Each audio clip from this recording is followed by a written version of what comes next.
Magandang umaga sa inyo mga buddy. Welcome back sa isa na namang Taal Volcano episode. So ilang araw din tayo hindi nakapag-upload talaga ng masinsinan dito sa ating Bulkang Taal. At ngayon nga July 16, eto na naman tayo. Panibagong pag-uusapan na naman yung ating tatalakayin. At meron lang tayong mga babalikan sa mga post ni MyGWorld. Baka kasi na-miss ninyo itong mga part na ito. Kasi may tatlo siyang post na babalikan natin at meron akong babanggitin sa inyo doon na para at least madagdagan natin or ma-review natin kung ano ba yung nangyayari ngayon kay Taal. So ngayon ay July 16, medyo bumaba ang SO2 niya, pero ayon dito sa ating mga Bantay Taal members ay nagkaroon naman ng hazy na paligid ngayon sa Taal Volcano. At kagabi may na-receive ako na isang message na kung saan ay nag-amoy asupre na naman daw dyan sa may parte ng mataas na kahoy sa Bayorbor or mga kalapit na barangay dyan. So siguro ito na yung sanhi nga nung nakita ngayon umaga na hazy na paligid, pero napakababa naman nung kanyang SO2 na inilabas. So yan ang pag-uusapan natin. So wala muna tayong shoutout ngayon at mag-focus muna tayo dito kay Taal Volcano. So dumako tayo ngayon dito kay Fivox upang silipin kung ano ba yung Taal Volcano Bulletin na kanilang ipinalabas.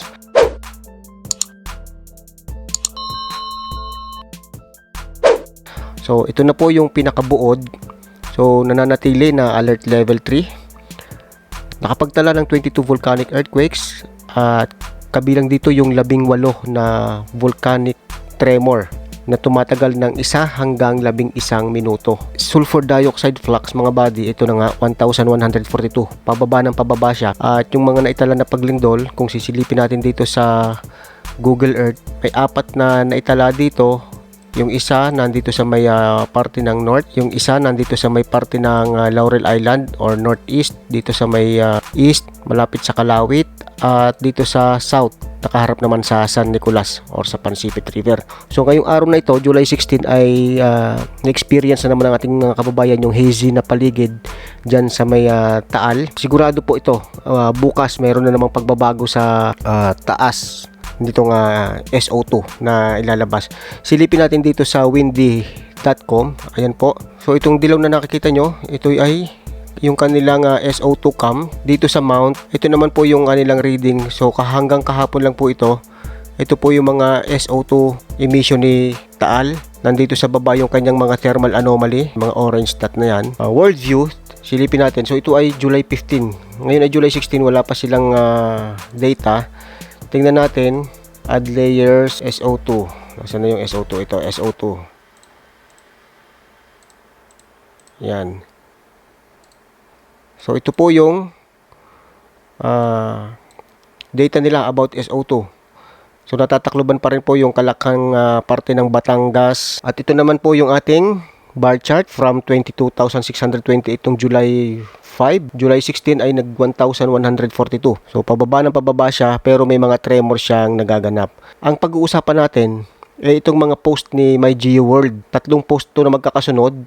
So yung latest post niya ay itong further reading. Here is one of the most recent comprehensive studies on magma reservoir, its structure, development and properties. Tapos itong remote volcano monitoring of Taal, itong Taal update, dediretsahin ko na po kayo, at saka itong sudden drop of SO2 after the 22.6 na emission niya noong July 5.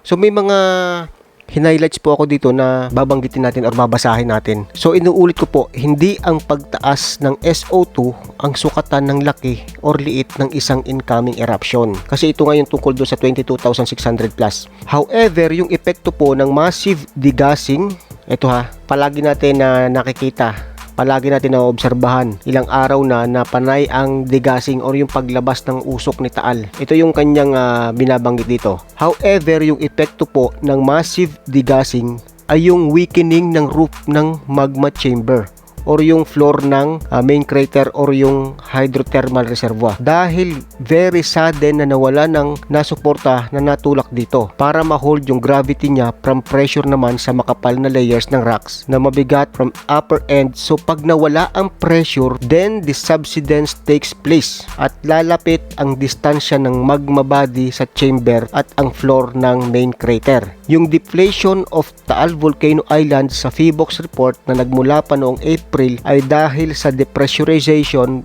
via massive upward migration ng gases from roof of cavity and migration of magma to the shallow layer. Yung very long low level background tremor na mula April 8, 2021, I believe na ito ay nabago na kasi biglang tumigil ito, then after isang araw ata ay bumalik uli. So hindi na April 8. Ay associated po yan sa depressurization regime. Makulod corridor faults are accommodating the diking and stretching of the general area. If you remember sa discussion ko na rift zone volcano si Taal, and Taal Volcano Island sits in the middle of the graben while the Horst Tagaytay Ridge West and Mount Makulod Tulipa East are uplifting and Taal Caldera ay nababa. Ang entire Taal Caldera ay nasa depression kaya nababa ang kalupaan dito habang nagalaw ang Horst ng pahiwalay sa isa't isa ang direksyon. Kung matatandaan po ninyo, dito sa buod ni PHIVOLCS, may marahang pag-impis ng Taal Volcano Island, may marahang paglawak ng Kalakhang Taal. Tama dito yung sinasabi ni My GeoWorld, mayroong paghiwalay sa isa't isa ang direksyon. Nagalaw ang Horst ng pahiwalay.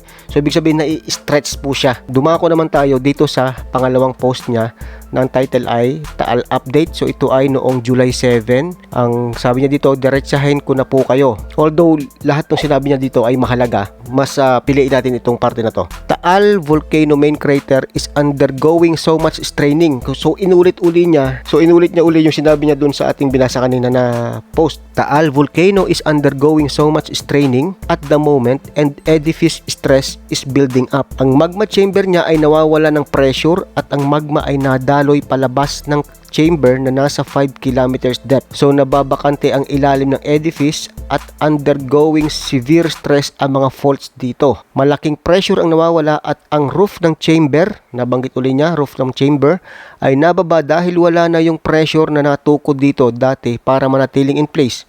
Kaya na nag-slumping po ito at ang MC floor ay asahan na mag-drop down significantly in a step-by-step progression, step by step. At ang crater rim ay lalawak dahil yung ring dikes na nauna nang nabuo ay mag-drop down. Unti-unti po itong magaganap in stages at nilakip ko po ang illustration ng cycle of collapse, explosion, earthquake series sequence. So nasan ba yung sinasabi niya na ito?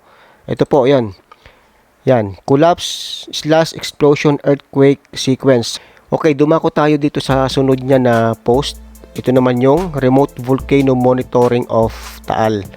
So, meron siya dito sinabi, on the current situation, ito, sa panibagong yugto ni Taal Volcano, kasalukuyan ay reactivated po ang mga dike na ito at nasa caldera floor na nga ang mga volcanic earthquakes. Nagaganap kaya ang magma flow noon ay ngayon nadudugtungan from naudlot na movements last year. Hindi lang po sa Daang Kastila ang mga dike propagation now.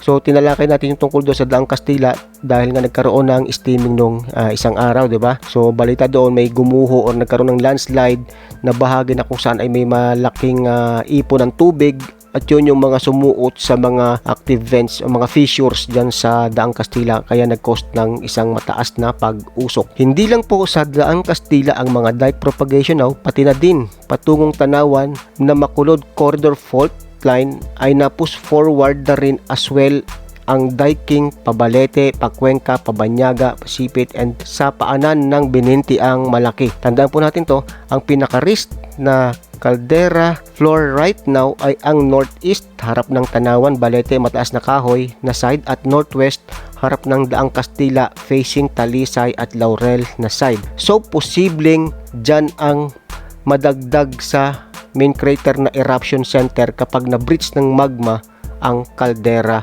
floor. So yan po ang ating